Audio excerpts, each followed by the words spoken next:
एक एक जागा ही आता महत्वाची आहे. कारण महाविकास आघाडीचं शासन महाराष्ट्रामध्ये येणं ही आजच्या काळाची गरज आहे.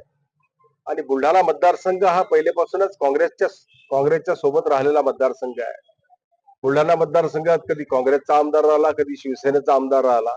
परंतु आजच्या परिस्थितीमध्ये बुलढाणा मतदारसंघामध्ये काँग्रेसचाच उमेदवार या ठिकाणी निवडून येऊ शकतो. कारण काँग्रेस पक्षाची ताकद ही बुलढाणा विधानसभेमध्ये सर्वात जास्त आहे. त्याचं उदाहरण म्हणून लोकसभेमध्ये आम्ही जो लीड दिला ते तुम्ही बघू शकाल. आणि ग्राउंड रिपोर्ट वर जाऊन चेक केलं तर सगळ्यात जास्त संघटन आणि सगळ्यात जास्त कार्यकर्ते हे काँग्रेस पक्षाचे बुलढाणा विधानसभामध्ये आहेत. ज्यांनी त्यांनी जागा मागावा त्याचा त्याचा प्रश्न असतो. परंतु ही जी जागा आहे ही जागा आम्ही कुठल्याही परिस्थितीमध्ये सोडणार नाही आहोत. कारण ही जागा काँग्रेस पक्षाची जागा आहे आणि इथे आमचं संघटन मजबूत आहे. अशी मागणी तुम्ही पक्षाकडे केलेली आहे? अशी मागणी पक्षाकडे झालेली आहे.